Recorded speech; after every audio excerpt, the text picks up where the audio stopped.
ang mga breakthrough sa buhay mo, hindi mapipigilan ang mga challenges. Hindi porket pakiramdam mong favored ka, hindi porket pakiramdam mo natanggap mo ang blessing, ibig sabihin nun, hihinto na si Satanas para ikaw ay guluhin at i-distract. Same thing with the nation of Israel. They just received deliverance. They just received provision. They just experienced Jehovah Jireh. Next week yan. Amen? But after all the miracle, and after all the provision, here comes Amalek. Tinugon ng Panginoon ang kanilang pangangailangan. Sinustain sila ng ating Panginoon. Pinatunayan ng Panginoon na hindi sila iiwan ng Diyos. At pinatunayan ng Panginoon na may malasakit sa kanila ang Panginoon. And yet, dumating pa rin ang Amalek. Dumating pa rin ang challenges. Kitang-kita nila ang evidence ng faithfulness ng Panginoon, pero dumating pa rin ang Amalek. And here's the twist. Hindi dumating yung Amalek 1 month later. Hindi dumating ang Amalek next year or next season. Immediately, habang nandun pa sila sa Rephidim, kung saan dumaloy ang tubig, while they are still enjoying the blessing, fresh pa ang blessing, nasa memory pa nila yung blessing, dumating ang Amalek. And this Amalek was so serious, they want to kill the nation of Israel while they are still enjoying the blessing. I believe this timing is very intentional. Kasi yung mga minsan ina-assume natin na daranas lang tayo ng battle kapag malayo ka sa Diyos. Pero may mga battle na dadaan sa buhay mo, hindi dahil malayo ka sa Panginoon, kundi daraan yung battle after a moment of victory. But in spite of all of this, in spite of all the challenges, in spite of all the battles, when we study the text, and I was amazed, I've read this text many times, I've preached this text many times, but iba talaga ang presensya ng Panginoon, iba talaga ang word ni Lord is always fresh every morning. So are you ready to learn? Based on the text, we are going to do an expository approach right now. We are going to study the text and we can see that even though may presence ng kaaway, hindi nawala ang presence ng Diyos. First thing that you can learn from this is number one, even though may Amalek, the Lord covers you. Kahit may presensya ng kaaway, kitang-kita po natin na ang Lord kasama pa rin nila. Pansinin po ninyo ito. Ang sabi ng verse 8, balikan natin yung verse. Ang sabi po ng Biblia, while the people of Israel were still, highlight that part, were still at the Rephidim. Ulitin ko, yung Rephidim, dun sila uminom ng tubig. Ibig sabihin, fresh na fresh pa yung mineral water na ininom nila. Ano ang sabi ng Biblia? The warriors of Amalek, everybody say Amalek. Kaya Amalekites kasi Amalek sila. Now, yung Amalek, yan yung laging pinapaalala ng nanay sa atin. Papunta ka pa lang, Amalek na ako. Everybody say, ang sabi ng Bible, ini-enjoy pa lang nila yung miracle, fresh pa yung miracle, fresh pa sa memory nila na ang Diyos nag-provide, and yet inatake sila ng Amalek. Now question, inatake ba sila ng Amalek dahil malayo sila sa Diyos? No. Inatake ba sila ng Panginoon kasi nagre-rebelde sila sa Diyos? No. Anong rason? Kung hindi sila distant, and hindi sila rebellious, bakit sila inatake ng Panginoon? And that is, I found a hard time wrestling with the text and trying to find a reason bakit inalaw ng Panginoon. Because the answer to this question might be to answer to our question. Na minsan, Lord, lagi naman ako nasa church, lagi naman akong lumalapit, lagi naman ako nagpe-pray, and yet dumating yung Amalek, kaka-graduate ko lang may Amalek na, kaka-promote ko lang may Amalek na, kakasilang pa lang ng bago kong anak may Amalek na. So the answer to this question might answer your question. And you know what? God is true to His word. Because years later, in-explain po sa atin ng Deuteronomy 25, kung ano ang reason kung bakit inatake sila ng mga Amalek. Are you ready? So let's open up our Bibles to Deuteronomy chapter 25, verse 17 to 18. Basa. Never forget what the Amalekites did to you as you came from Egypt. There you go. That's the reference for Exodus 17. Verse 18. They attacked you. Read. They attacked you when you were rebellious. They attacked you when you were distant. Is that what the Bible said? No. Hindi sila inatake dahil sila ay rebellious. Hindi sila inatake dahil sila ay malayo sa Diyos. No. They were attacked because they were exhausted and weary. Exhausted means you are tired physically. Weary means you are empty on the inside. And watch this. Hindi sila inatake ng Amalek dahil nagre-rebelde sila sa Diyos. Inatake sila ng Amalek nung pagod na pagod sila. Ibig sabihin, ito kasing mga, kung titignan nyo po ang history ng mga Amalekites, ito mga Amalekites, sneaky yan. Pag umatake yan, hindi yan paharap umatake. Aatakihin ka niya from behind. Hindi lang sila sneaky, they are strategic. Sinasadya nila na yung inaatake nila yung mga vulnerable, yung mga pagod, yung mga mahihina. Selective sila na hindi nila inaatake yung mga malalakas, ang inaatake nila yung mga mahihina. At habang nandoon sila sa wilderness, sila talaga yung napuntirya ng Amalek. Think about this. Wala naman silang sariling lupa. Anong mapapala ng Amalek pag tinalo sila? I mean, kung talunin mo sila sa Rephidim, hindi naman kanila yung Rephidim. Walang mapapala ang Amalek. It's just that ang Amalek po ay kilala na nagte-take advantage ng mga mahihina. Kaya delikado ang Amalek sa buhay natin. Hindi nananalo ang Amalek dahil malakas siya. Nananalo ang Amalek kapag ikaw ay exposed at walang covering. Hindi lahat ng mga panalo ng kaaway ay dahil malakas ang kaaway. I have to remind you, Satan is already defeated. Death has been defeated. The Bible says, God already devangs the enemy. Wala nang pangil ang kaaway. Kung makagat ka man ng kaaway, bagang na lang ang dadapo sa'yo. Wala na siyang kapangyarihan. Pero bakit tayo natatalo? Hindi dahil malakas siya.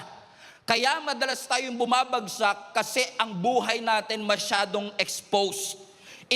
In the midst of our fatigue, in the midst of our exhaustion, in the midst of our weariness, doon umaatake ang mga Amalekites. Ibig sabihin, ang greatest threat sa ating mga Kristiyano, hindi laging si Satanas. Minsan ang greatest threat kapag ang Kristiyano walang covering.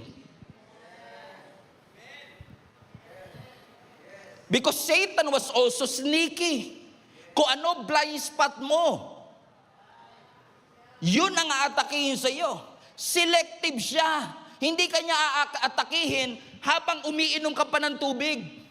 But after the miracle, after the promotion, after the breakthrough, here comes Amalek. Papunta ka pa lang.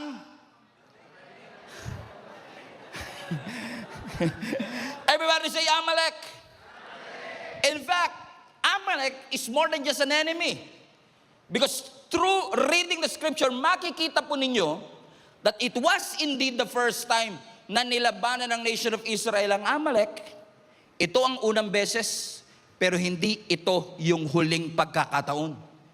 Because kung titignan nyo yung verse 16, sabi dito, the Lord will have war with Amalek from generation to generation. When you study the scripture, even sa panahon ni King Saul, Amalek ang kanya. Naalala nyo nung nawalan ng anointing si King Saul kasi meron siyang itinira dun sa laban, Amalek yung kalaban niya nun. Si David, nakalaban ng Amalek. Hanggang kay Esther, nandun si Amalek. Ibig sabihin, itong Amalek is a picture of an enemy na hindi mo mapapabagsak sa unang laban. It is a picture of a pattern. It is a picture of a cycle. Kasi hindi lahat ng kasalanan mapagtatagumpayan mo sa unang araw. May mga kasalanan na nagiging pattern, nagiging cycle, mga temptation na paulit-ulit. Come on now. mga frustration na paulit-ulit, mga conflict na paulit-ulit, mga taong paulit-ulit mo pinapaalalahanan. That's why naniniwala ako, if you are addicted to something, if you're struggling with something, kung ikaw ay in bondage of something, may mga battle tayo na hindi porket hindi ka na nakapanood ng pornography ngayon tapos na ang laban. Kasi ang Amalek, babalik at babalik siya sa panahong vulnerable ka, sa panahong mahina ka, sa panahong exhausted ka, sa panahong weary ka. And that is a picture of something na akala natin tapos na, pero ang totoo, hindi pa pala.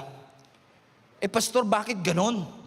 Hindi ba strong enough ang Diyos para talunin ang Amalek? No, it's not an issue of mas malakas ba ang Amalek sa Diyos. There is no question. God has no rival, God has no equal. Wala kang pwedeng ipantay sa Diyos. Malakas man ang kalaban mo, siguradong mas malakas ang ating Panginoon. Pero hindi natin matalo-talo ang Amalek dahil malakas siya. Kaya madalas may mga cycle and pattern sa buhay natin. Kasi ang mga Amalek, pag inignore mo, nagmo-multiply. Pag bumalik, mas malakas na siya. It is recurring, repeated, kasi yung mga tinotolerate mo sa isang season can be normalized in the next. I want to remind you, not every victory is a finish line. But thank God, hallelujah, thanks be to God.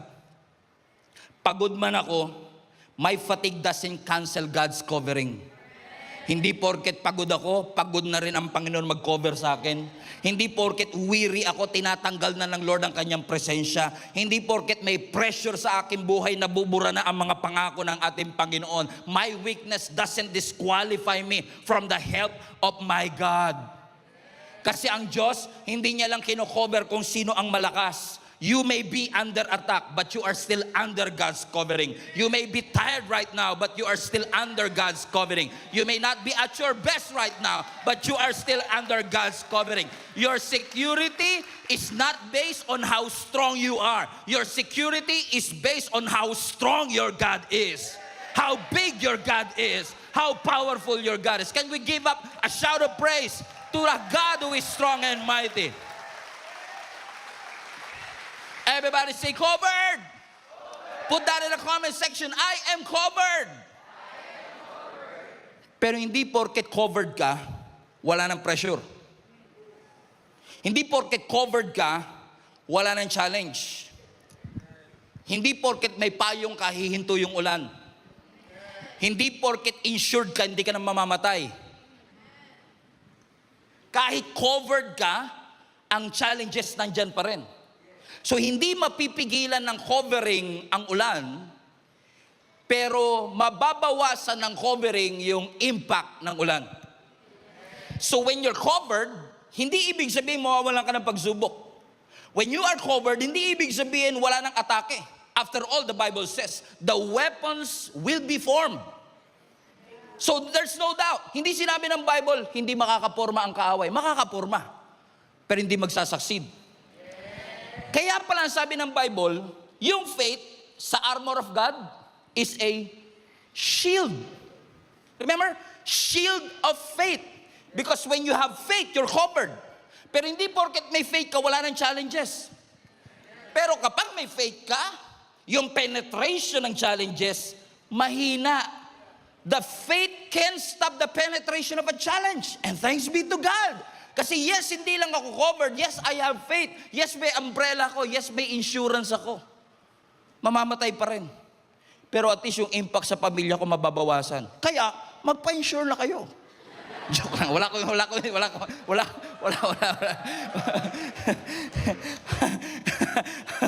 Amen? Come on now. Ang pananampalataya, hindi niya matatanggal ang mga atake sa iyong buhay. Pero, it can stop the penetration. How many among you are grateful that you're covered? However, ito na naman si Pastor. However, covered ka, hindi mapipigilan ng challenges. Pero hindi porket covered ka na, hindi ibig sabihin nun hindi ka nalalaban. Kasi even though ang nation of Israel was covered by His grace, covered by His power, kilala nila kung sino ang kanilang Panginoon. Pero ang sabi ng Scripture, covered sila, pero hindi tinanggal ng Lord yung responsibility nila to fight back. They're still fighting. Covered, but still fighting. Covered sila, pero ang kaaway nandyan pa rin. Covered sila, pero hindi tinanggal ng Lord ang kaaway. Pero dahil covered sila, ineffective ang atake ng kaaway. Because God was covering Israel, yes, but still, Israel had to fight. And when they fight, the Lord instructed them something. Ang sabi ng verse 9, read.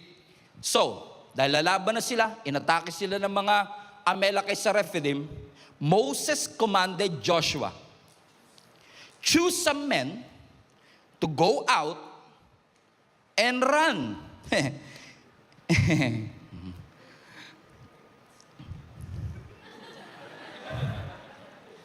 Alam mo nila, patunayan ko, mas mahal ako ng 9 o'clock kesa sa 3.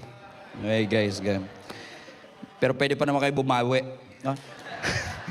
Choose some men to go out and fight the army of Amalek for us. Tomorrow, I will stand at the top of the hill holding the staff of God in my hand. So, sabi ng Bible, the first thing that God did, God covered them. Pero hindi porket covered ka, wala ka ng responsibility to fight. But when you fight, this is what you're going to do. Balik mo yung verse 9 anak. Ang sabi ng Lord, put the verse 9, Moses commanded Joshua, highlight this part, choose some men. Pumili ka ng mga tao. So pipiliin mo kung sino ang ating isasamang mga soldier. Pero hindi mo lang sila pipiliin, yung pinili mo must go out and highlight this part and fight the army of Amalek. So pipili ka ng tao at yung pipiliin mo lalaban. So si Joshua, together with these chosen people, they will fight. Kasi sabi ng Bible, no? Choose some men to go out and fight the army of Amalek for us. Teka, para sa'yo? Ikaw, sir, saan ka? Here comes next. Tomorrow, I will, highlight this part, I will stand at the top of the hill holding the staff of God in my hand. So here's the question. Covered ba sila? Yes, pero sabi ng Lord, hindi porket covered kayo, hindi na kayo lalaban. Here's what you're going to do. Pumili ka ng mga kakampi natin, lalabang kayo. Punta kayo doon sa baba, lahat ng mga pinili mo mga tao, at kayong lahat ay lalaban sa mga Amalek for us. Asan ka, boss? Sabi niya, tomorrow, I will stand on the top of the hill. Tatayo ako dito, ang sabi ng Bible, holding the staff of God in my hand. Sir, ibig niyo po bang sabihin, espada hawak namin dito, tapos ikaw hawak mo rito, tungkod? Boss, ikaw leader. Comprende? Why? Because yes, God covers you. But watch this, but God also, number 2, God positions you. So binigyan sila ng Lord ng dalawang posisyon. Dalawa posisyon nila. Ang sabi ng Bible, si Joshua, kasama yung kanyang mighty men, lalaban sa baba. Pero si Moses, nandito sa ibabaw. So si Moses, nandito siya sa ibabaw, siya ang bird's eye view. Ah, galing. Nice one, nice one. Replay. Pero si Joshua, they will do the hard job. Sila yung gagawa ng matitinding trabaho kasi sila yung lalaban sa mga Amalekites. Because you know what? In every battle, God wants you to position yourself hindi lang sa ibaba. Because yes, salamat sa Panginoon that we are talented enough to fight. Because pero ang battle hindi lang tactical. Dapat ang battle spiritual din. Kasi kapag ang laban mo puro tactical, nakakapagod. That's why you need somebody like a leader of Moses. Na habang ikaw ay nakikipaglaban, they will be there fighting, maybe not physically, but they are positioned to pray for you, to intercede for you. Are you still with me, mga kapatid? Because sometimes, napapagod tayo sa mga laban ng buhay natin because we are trying our best to fight tactically. You are trying to push forward, trying to earn, trying to save, trying to do everything just to save your family. And yet, napapagod ka. Because you know what? Ang tunay na battle, pinoposition tayo ng Panginoon hindi lang sa ilalim ng valley, kundi kailangan nating iposition ang sarili natin on top of the hill. That's why all of us needs Moses in our life. Na sa panahon na ikaw ay nakikipaglaban, sino yung mga Moses? Come on now. Sino mga Moses sa ating buhay, mga kapatid? So makikita natin, doon sa ilalim, tactical ang pakikipaglaban. Pero dito sa ibabaw, spiritual ang pakikipaglaban. Parehong moment, parehong gera, magkaiba ng role. So ano nangyari? Sabi ng verse 10. So Joshua did what Moses had commanded, everybody now, and fought the army of Amalek. Meanwhile, Moses, Aaron, and Hur climbed on the top of a nearby hill. Verse 11. As long as Moses held up the staff in his hand, the Israelites had the advantage. But whenever he dropped his hand, the Amalekites gained the advantage. So sabi ng Bible, Josh, diyan kayo sa baba. Makapaglaban kayo sa mga Amalek. Ako dito sa ibabaw. Tatayo ako, hawak ko ang staff, tungkod, na ginamit ko sa Red Sea, na ginamit ko panghampas ng water from the rock. That same stuff. Na every time, ang sabi ng Bible, itinataas ni Moses ang kanyang kamay, nananalo ang nation of Israel. Pero pagka binababa ni Moses ang kanyang kamay, natatalo ang nation of Israel. Katunayan lamang, mga kapatid, na hindi sila nagtatagumpay dahil sa galing ni Joshua. Hindi sila nagtatagumpay dahil sa military strategy ng kanilang grupo. Hindi sila nananalo because they have better soldiers or better weapons. Yung posisyon ni Moses sa ibabaw ng hill ay nakakaapekto sa panalo nila doon sa may ilalim. Amen? So don't think for a moment that it was your talent, it was your skill, it was your education, or even your connection. All of these things matter, but at the end of the day, without somebody praying for you, without the presence of the Lord, because many of our battles can't be won by tactical alone. Kailangan mo ng spiritual battles na minsan hindi mo alam kung paano i-swing ang iyong mga sword, pero alam mong lumuhod sa ating Panginoon na sabihin, Lord, I need help, I need your mercy, I need your grace. So minsan, marami sa atin napapagod kasi yung dapat inuuna nating iluhod, nilalaban na natin sa ilalim. Hindi mo mapapanalunan ng tactical yung hindi mo inuuna sa spiritual. Kasi yung victory ni Joshua ay may malaking kinalaman sa posisyon nitong si Moses. Joshua was strong. Joshua was brave. In fact, they were winning, pero intermittently. Putol-putol ang pagkapanalo. Bakit? May mga enemy sa buhay natin na hindi mo mapapanalunan just because you have better strategy. Mapapanalunan mo kapag dependent ka sa Diyos. Minsan hindi mo alam, anong kinalaman ng pagtaas ng kamay ni Joshua sa pagkapanalo ko sa ilalim? Pero di ba, hindi pa ba kayo nasanay sa Diyos? Iba talaga pamamaraan ng Diyos sa pamamaraan natin. His ways are greater and higher than our ways, and His thoughts are greater and higher than our thoughts. Remember Joshua chapter 6, Jericho wall. Sabi ng Lord, ang unang syudad na iko-conquer niyo sa promised land, Jericho. Largest, strongest, safest city in Canaan. Yung kapal ng kanyang pader, pwedeng mag-U-turn ang kalesa. Pero ang sabi ng Lord, your military strategy is off the table. Umikot kayo once a day, But His ways are higher than our ways. Remember Gideon? Judges chapter 7? Di ba? Libo-libo ang kalaban nila, pero sabi ng Lord, 300 lang, tapos yan. Ha? Remember Jehoshaphat? 3 army nagtulong-tulong para pabagsakin ang Judah. Ready na silang lumaban. Ang sabi ng Lord, musician at singer ang ilagay mo. Buti na lang, nasa tono yung mga singer nun. Posible rin na kaya nalito mga kaaway kasi wala sa tono eh. Pero sino man naman ang mag-aakala na pwedeng papanalunin ng Panginoon without them even fighting? Why? Hindi lahat ng battle madadaan mo sa tactic, galing, talento, skills, and better strategies.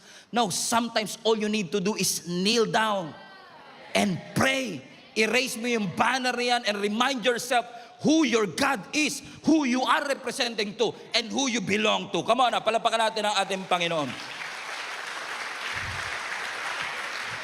So maganda. Masama bang magplano, Pastor? No. Ayusin mo, planuhin mo, isolve mo, push harder. Pero hindi pwedeng tulak ka ng tulak, plano ka ng plano, ayos ka ng ayos, pero napakahina ng prayer life mo, kapatid. Magandang may tactical advantage. You cannot fix your marriage just by these tactical things. I need more effort, I need more control, I need more strategy. But you need more prayers. 2. Hindi mo maayos ang wrong habits, ang stress, ang anxiety just by the... No. If you have better weapons, you can perform good. But if you forget who your God is, you will drift. At pag ikaw nag-drift, mas mahirap yun because ang problema mo, direction sa ating Panginoon.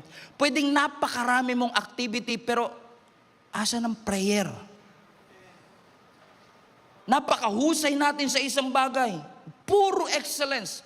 Asa naman ang dependence mo sa Diyos? Puro output, pero asa ng covering mo?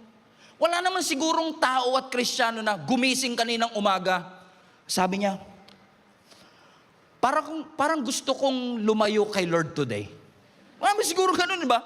Yung paggising mo kagad, parang ang lapit na masyado ni Lord, gusto kong lumayo naman. Wala namang paggising nila sa umaga, gumising silang pagod at na-realize na lang nila ang layo na ng Panginoon, nagrebelde na pala ako sa Kanya. Karamihan ng drift natin at paglayo natin sa Diyos nagsimula sa, Lord, ngayong season lang, busy lang talaga eh.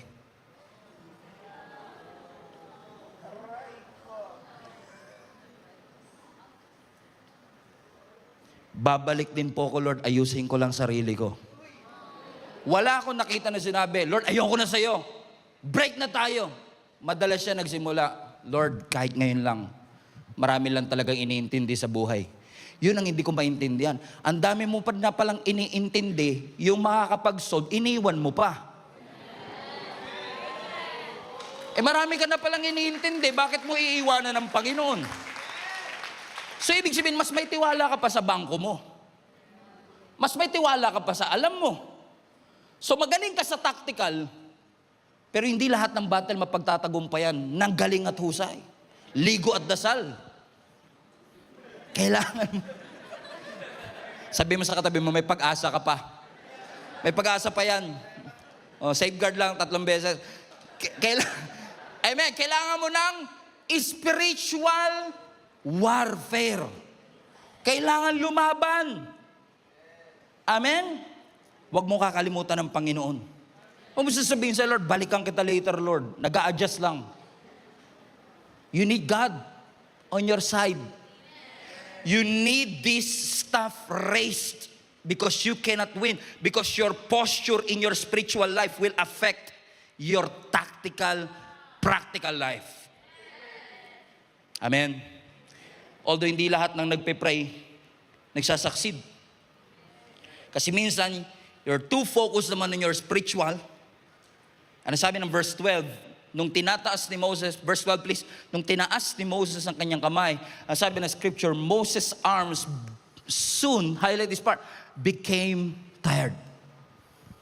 So sabi ng Bible, nakaposition si Moses, nakaposition si Joshua, they were winning kapag nakataas si Joshua, as si Moses, but unfortunately, sabi ng Biblia, nung nakataas na ang kamay ni Moses, ano sabi ng Bible?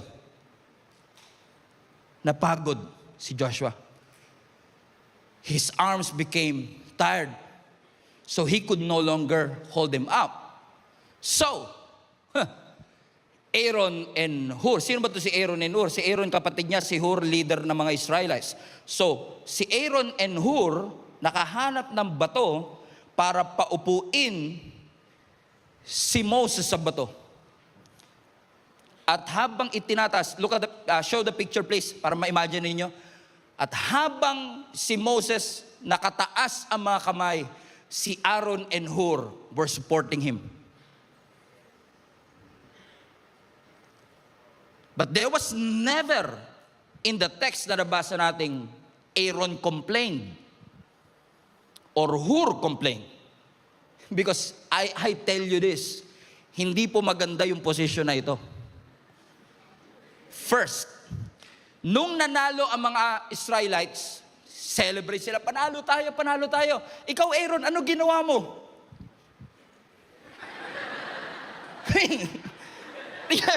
I mean, hindi ka tulad ni Ikaw, Joshua, anong ginawa mo? Nakapatay ako, 47. Ikaw, yung mga soldier, grabe. Ito mo, gas-gas mga armor ko. Ikaw, Hur.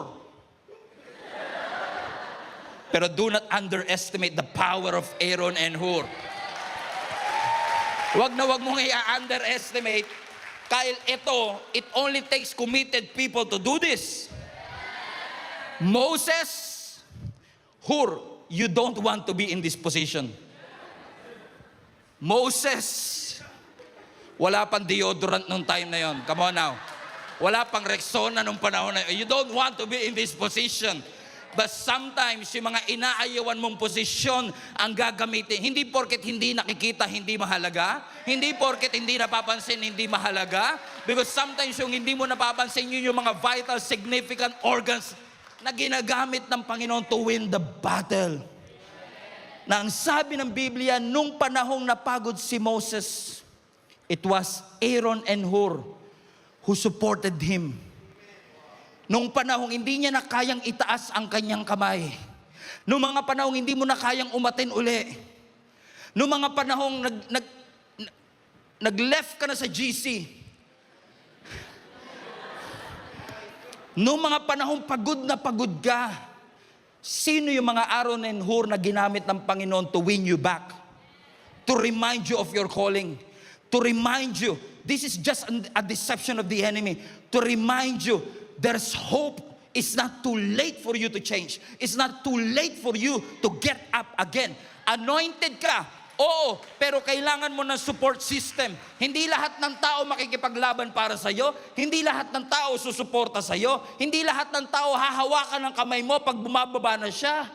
At hindi lahat ng tao lalapit sa'yo kapag nakataas ang kamay mo. But you need to find support system that are willing to position. I believe this is not Aaron and Hur. It was the Lord. It was the strength of the Lord that held them up. That's why they won. So don't think for a moment na nakalimutan ka ng Panginoon. Hindi. Pinosisyon na ng Panginoon yung mga taong tutulong sa iyo. Magpe-pray sa iyo. Man, bago ka pa maging member ng church na ito, pinosisyon na ng Lord yung future link-up group leader mo. Bago ka pa maging member ng church na ito, pinosisyon na ng Panginoon yung magiging growth track teacher mo. Why? Because these people are willing to hold up your hand sa mga pagod na pagod ka para sabihin sa yung it's not yet over. The Lord is not done with you yet. The best is still yet to come. You ain't seen nothing yet. Come on, palapakan natin malakas ang Panginoon.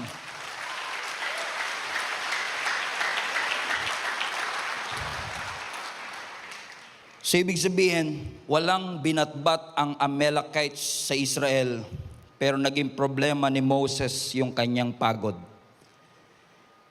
But still, because of Aaron and Hur, they fought, they prayed, they endured. And after, sabi ng Bible sa verse 14, after the victory, after the victory. After the victory. After. Alam niyo yung mga verse katulad ng, and I've learned to be content. Like Apostle Paul, I've learned to be content. Bago mo ma-learn, ang dami mong dinaanan, right? So hindi mo matututunan kung hindi mo tiniis. Hindi mo matututunan kung hindi ka prinotekta. So, when you say after the victory, it only means something. Ang victory hindi basta-basta makukuha. So, nahirapan sila, napagod sila, pero nanalo pa rin sila. Why? Because yes, the Lord covered you. And the Lord positioned you. But it's also the Lord who sustained you. That's point number 3. The Lord sustains them. Sabi ng Biblia, hindi hinayaan ng Panginoon yung hirap ang makapagpahinto ng katagumpayan. No. It was the Lord who sustained them. Because sabi ng Bible, let me prove it to you. That it was the Lord who sustained them. Because sabi ng verse 14, after the victory, the Lord instructed Moses, write this down on a scroll. Fasten your seatbelt. Papunta na tayo sa exciting part. As a permanent reminder. Everybody, look at the screen now. And read it aloud to Joshua. Not to the nation of Israel. Specifically. Isulat mo to, lagay mo sa scroll, para ipaalala sa inyong lahat. At basahin mo ng malakas kay Joshua. Ano yun? I will erase the memory of Amalek from under the heaven. Ano ang sinasabi ng Lord? Bakit sinabi ng Lord? Basahin mo kay Joshua. Kasi gusto siguro sabihin ng Panginoon, yes, General Joshua, ikaw ang lumaban sa battle. But the outcome was decided not because you have a sharp sword, but because it was decided on a hill. Bakit ko nasabing ganon, kapatid? Because kung mapapansin ninyo, pagkatapos ng battle, hindi sinabi ni Moses, uy, celebrate natin, ang galing ni Josh. Uy, i-promote natin si Joshua, napakahusay niya. No. Ang sabi ng verse 15, instead of celebrating Joshua, he built an altar as a permanent reminder to all of them. And Moses named it, everybody shout, highlight this part, Yahweh Nisi. The Lord is my hope. I find it fascinating na hindi sinabi ng Lord, pangalanan yung the Lord is my sword or the Lord is my victory. I mean, think about this. Last week, Jehovah Shalom. I mean, Shalom, peace. Makes sense, right? Jireh, next week. Jireh, provider. Rapha, healer. Rohi, shepherd. Connected, pero Nisi, banner. I mean, okay yung healing, protection. I mean, ang layo naman ng banner, Lord. Why is it that hindi mo sinabing, the Lord is my victory? Sabi niya, the Lord is my banner. Because you know what? Yung banner speaks about an identity marker. Show them the picture of a banner, please. Yung banner is something like this. Banner, please. There you go. A banner is a symbol of identity marker. Parang flag ng Pilipinas. Parang uniform ng basketball team. Yun yung nagre-remind sa kanila kung ano yung nirarally nila para magtagumpay. So when they won after the victory, hindi sinabi ng Panginoon, the Lord is your sword, the Lord is your victory. No, the Lord is your banner. Because probably some of them, while fighting in the valley, fighting with Joshua, some of them also get tired. Napagod din sila. But every time they look at the banner, they were reminded. And at that point, yung banner nila ay yung staff ni Moses, which reminds them, Yahweh is my identity. I'm not fighting for myself. My victory is not for myself. I am representing the Lord. I am representing who my God is. So kahit napapagod ako, nagkakaroon ako ng iba yung lakas uli because I was reminded, teka lang, this is not just for me anymore. This is for the Lord. Amen. You are fighting under the name of Yahweh Nisi. The Lord is your banner. It's not your victory. It's the Lord's victory. It reminds you, who do you belong to? Who are you representing? Is it worth it? Are you still under His covering? When you say the Lord is my banner, Yahweh Nisi, you are reminding yourself, I know I belong to the Lord. I know I represent the Lord. I know my victory comes from the Lord. I refuse to fight life's battle outside the Lord. That's why He named Him Yahweh Nisi, the first and only mention of the word Nisi. Sabi ko nga, Lord, bakit dito sa Rephidim? Bakit hindi dun sa Red Sea? Hindi dun sa Mana? Bakit dito? Because I believe God is not just teaching the nation of Israel how to win. They are teaching them how to remain fighting under His name. May na-realize sila nung araw na yon. Na-realize nila hindi sapat ang lakas ko para manalo. Nananalo ako kapag naitataas ang pangalan ng Panginoon. I am not winning because I'm talented enough. Because hindi itinaas espada. Ang itinaas ay banner. Kasi magandang may espada, magandang may skill, magandang may equipment. Pero ang tanong, align ka ba? Alignment muna bago equipment. Align ka ba doon sa banner mo? Because every time you get tired, always run to your banner. Every time na nakukonfuse ka, balik ka doon sa banner. Balik ka kay Yahweh Nisi because Yahweh Nisi will remind you, you are not alone. The battle is the Lord's. You're not fighting on your own. You're fighting representing Yahweh Nisi. So they won. Ang banner hindi siya weapon. Ang weapon pwede magbago, ang tactics nag-a-adapt. Pero ang banner, it never changes.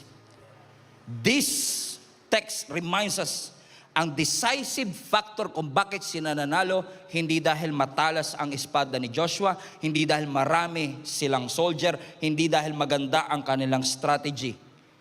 Kaya sila nanalo. Kasi itinaas ni Moses ang banner. Reminding each and every one of them, you're tired? Alam kong gusto mo na sumuko. I know you're tired, but remind yourself of your position. You are under Yahweh Nisi. So pag emotion lang, minsan gusto mo na sumuko, pero every time na babalik at titignan mo yung flag, Lord, thank you. That my position in you is not based on my emotion. I'm tired. I want to quit.